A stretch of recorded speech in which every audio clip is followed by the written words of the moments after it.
Janet Kuypers.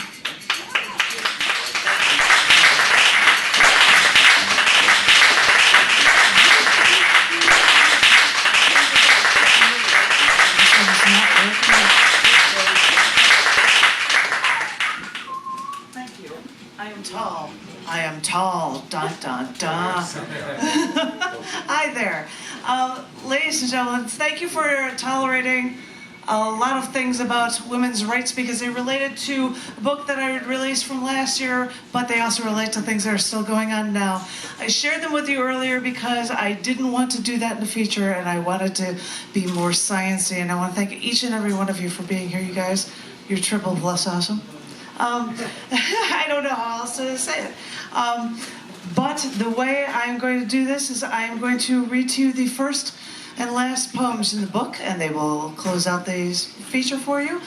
And this is, I have to find it for you. Now I have to find it because I just lost it. There we go. And I'll be on a feature. Here we go. This is the first poem that appears in the book because this is called The Universe is in Your Hands, which is why, if you looked at it, there is a cover from the first shot from the James Webb Space Telescope there that is superimposed over the United Nations building. And that's why there are lots of flags around us, all sorts of stuff all about the universe as well as the Earth. And that is why the first poem in the book is titled Beginning of the Universe.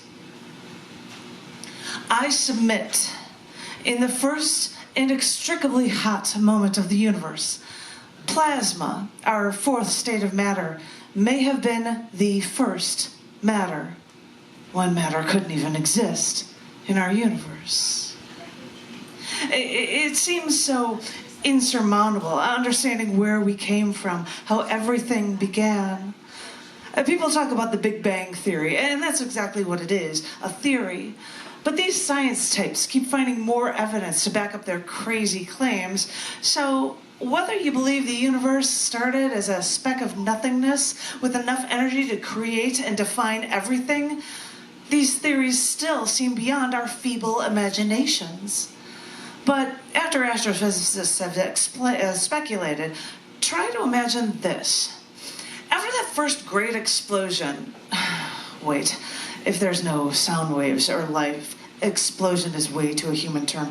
After that first monumental expansion of so much energy out of nothingness, expanding at insurmountable speeds and creating space itself, all of this energy, massless energy, too hot and energetic to create atoms, was all too hot to even form protons and neutrons.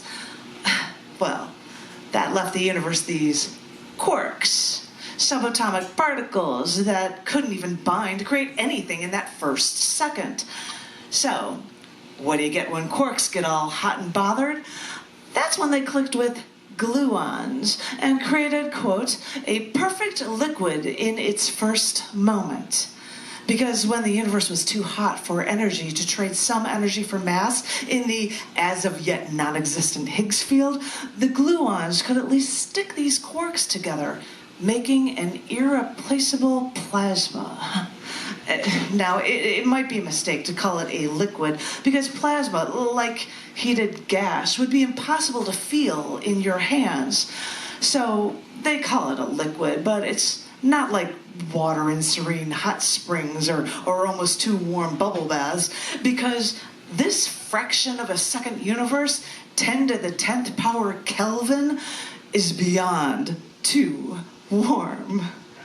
Because really, with such scalding temperatures and no matter to get in the way, these gluons clump these quarks, and all they can do is flow in the smoothest slide.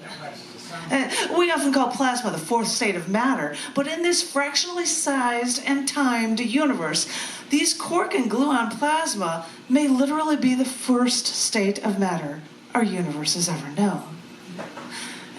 We look up at the night sky, marvel at the stars sparkling through our atmosphere, and we never think of the forces that hold things together in this ever-expanding universe. Strong and weak nuclear forces, electromagnetism and gravity, the weakest of the four.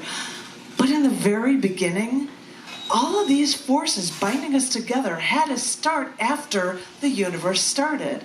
And if these science types have their calculations right, these fundamental forces started fractionally after quarks, gluons, and muons were created, which only later then clumped into protons, neutrons, atoms, where matter could even be made.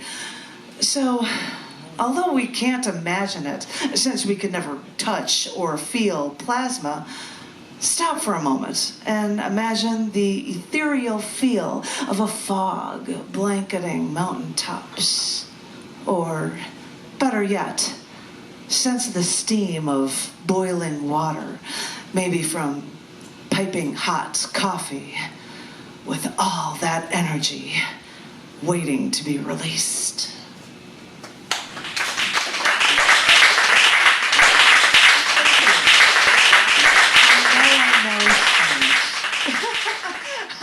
Sorry. So I'll try to find places from around that. Science? What? So I thought I would go next to Ukraine, and this one is titled Ukraine, Rights, Freedom, and Peace. It doesn't matter if the Cold War is over. The U.S. will still turn a cold shoulder to one leader who wants everyone to be equal. Translation, drop down people to the lowest common denominator and ask them all to be happy in their lower caste. So in '86, after Ukraine's Chernobyl meltdown, still in the Soviet Union, shorthand for USSR, globally we saw damage throughout Europe and only later learned of their shoddy efforts to keep a nuclear reactor running so they could flex their strength and superiority over the US. It's still taking years for Ukraine to break free. Their job was then to monitor the monster that once rained nuclear ash the size of silver dollars down on the townspeople. And they did well. But the people hated their leader and voted a comedian to rule. A literal stand-up comic was voted into power. And this may have been the point when Putin thought that he could bring Russia's forces in so that he could take more of his Mother Russia's land back. The world didn't expect the once comedian, now leader Zelensky to do more than crumble under the pressure. But he got rid of the business suit and got in the trenches with his fellow men, live streaming the post-battle damage. Because this is how countries save themselves at their inception. Not with bureaucracy, but with fighting tooth and nail for their rights. It may be bloody, it may seem hopeless, but when you know it's right, you know you have no choice. People around the world rally their support, send weapons, allow refugees. Some, too far away to make a difference, only show symbols of their support. Facebook profile pics become adorned with the Ukraine flag. Maybe it's because we abhor those pinko commies, but maybe it's fundamentally because we know a bully when we see one, and we all deep down support what's right.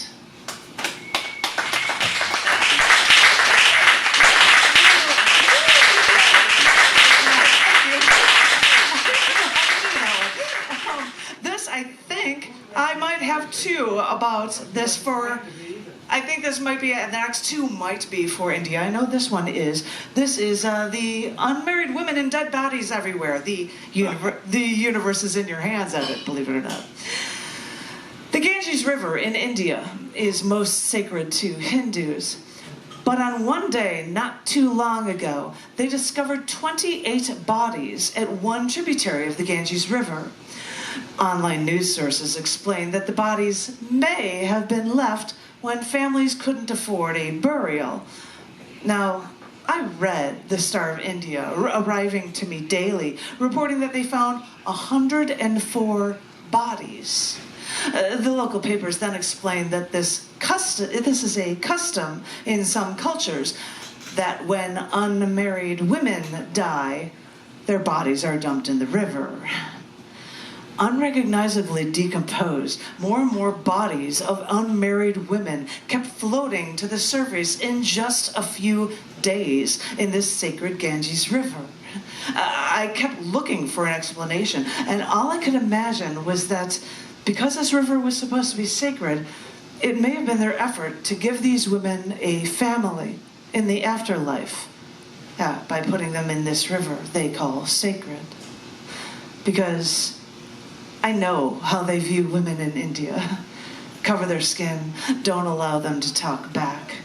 But give them something to hope for in the afterlife.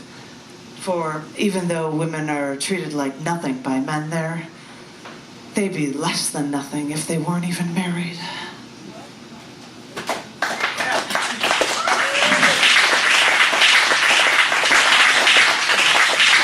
This one isn't about women, but it is about India. And it comes with pictures. And these pictures, if I'm showing them to you, they appear in the book. They won't be in color, and you won't see them here, but you'll have to buy the book to see it. And if you get it today, you can get it for only $10. I can be my salesperson. This is 150 years. What did we learn? The universe is in your hands. Edit. This was written on the birthday of Mahatma Gandhi. Walking through New Delhi, I photographed the statue of Mahatma Gandhi leading the salt march in the ocean to get salt there for free after Britain said that they had to buy their heavily taxed salt instead. But why pay for something over British tyranny when they could just walk the 390 kilometers to the ocean to get the salt themselves? 80 started in the Dandi March. That grew to 50,000 because so many protested the British imperial salt tax. This was the initiation of the civil disobedience movement that led to Britain leaving India.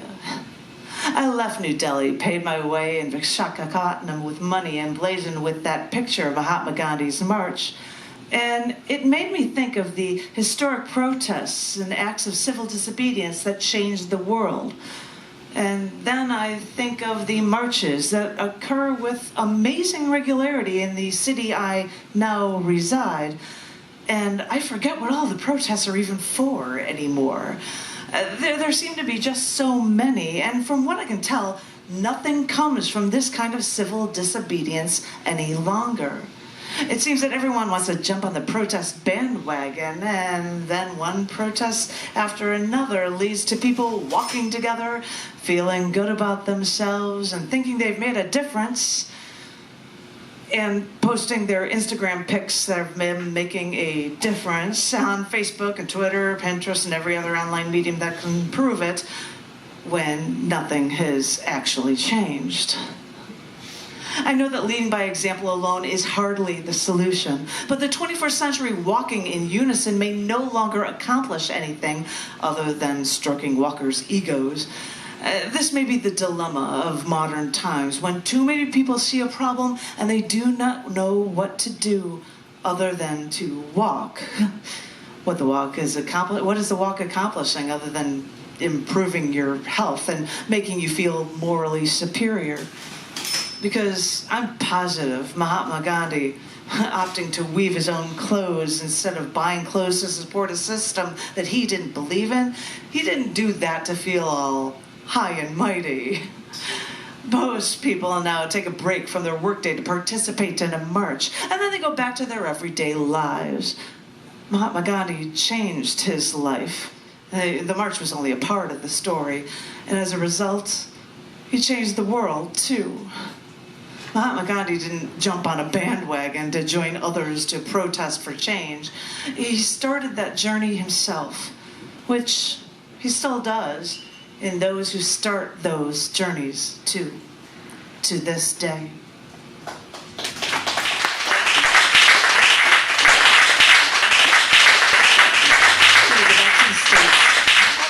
I've got your thing for Tennessee here.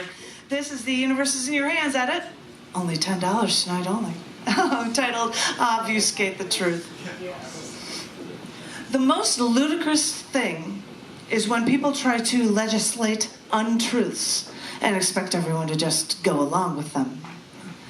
That man could obfuscate race, gender, science, and the truth. We hold these truths to be self-evident, you all boldly proclaim, but do you? What is your definition of truth? And at what lengths will you go to obfuscate the truth? NACL UK wanted a test case against the constitutionality of the Butler Act in Dayton, Tennessee's Scopes trial, or the Monkey trial, in an attempt to gain crucial limelight to the injustices of deliberately not teaching science to children. A team of businessmen approached the substitute teacher, John Thomas Scopes, stating that the Butler Act prohibited teaching human evolution. But the state required all teachers to use the assigned test book for Hunter's Civic Biology, which actually contained that evolution. Scopes wasn't sure he even taught evolution, but chose to be their defendant. The defense fought gallantly, but their efforts didn't matter when they lost. Scopes had to pay a $100 fine and was even harassed afterwards for years, even schooling at the University of Chicago.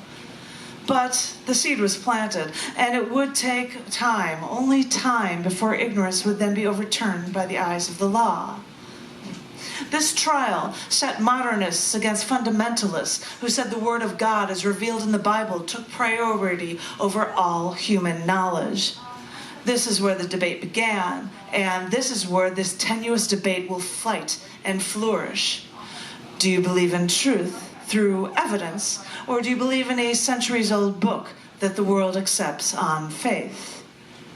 And are the courts here defending blind faith, or do they defend people's right to make their own choices for themselves? Your choices in politics are so directly interlinked with religion and with science and with knowledge. So, choose wisely.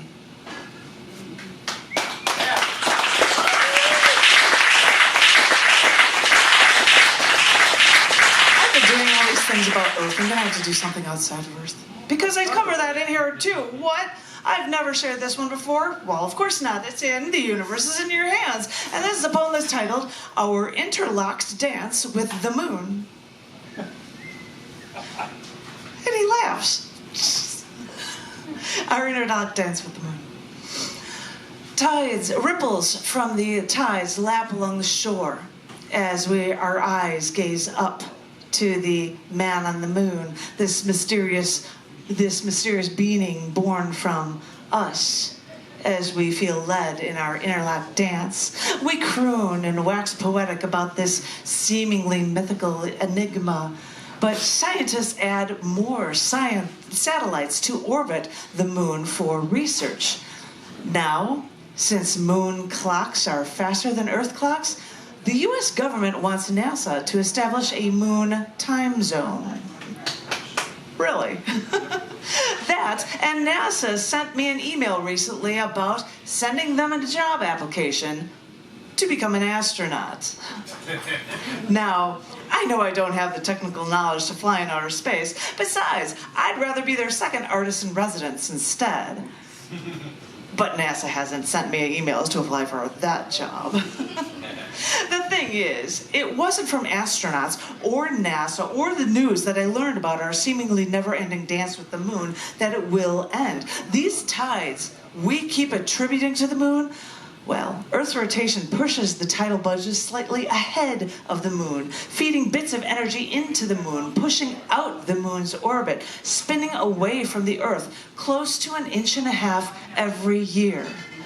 And I first learned this from NASA's artist in residence. Because the artists are the ones who tell you the good stuff. Like during the Cold War, before they put man on the moon, the Air Force tried to set off a nuclear bomb on the moon. Something visible to the naked eye on Earth. Because that, they thought, quote, would boost the morale of the American people. Really? Then again, after a year of Laurie Anderson's artist in residency, NASA asked her what her progress was, and she told them she was writing one long poem. That is when NASA halted this artist in residence program. So, when all these science types are taking over the moon, where does that leave room for us poets, artists, dreamers?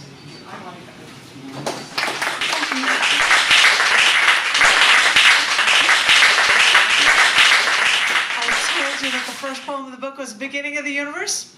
I'm going to read the last poem for you guys. It's the last one from the feature, and this is titled End of the Universe. Good. Good. When is it going to end? When the universe to end? It's all speculation, man. I submit. Us science types look for theories to explain what will happen to the universe. I mean, we come up with theories. I mean, that's what we science types do. We come up with these theories, and our job is to prove or disprove. And when it comes to postulating how the universe will end, one theory is that even though the universe is expanding now, gravity will reign supreme, and the universe will collapse everything together again in the big crunch before another big bang starts it all over again. Another theory is that the expansion of our universe will reign supreme over gravity, the weakest of the four fundamental forces, and everything will lose more and more energy, dissolving into nothingness. Now, this would mean that energy, like radiation, its light waves would stretch, become visible light. And these light waves would stretch even more to become ultraviolet light. And if the universe keeps expanding like this, with this energy, all this once light, it could potentially, eventually, stretch into audio waves. Do our human frailties make the poet, philosopher, anthropomorphize as science? For if this is what becomes of energy, would the universe suddenly be very noisy? Very dark and very noisy? Would the decibels go so up as the universe makes a blanketing, overwhelming, post-matter shattering series of sirens? Would it be a cacophony of chaos? Or, because of the ever-expanding universe, would the noises be so far away that they would only be faint pleas separated by no longer existing light years, but would sounds be separated by ever-increasing parsecs? So, instead of that cacophony, would the ever-expanding space force these outstretched pleas, these tiny bits of energy traveling through space, alone, getting more and more lonely? With these tiny waves of energy traveling through space, would they even make a sound if there was no one there to hear them? Yeah.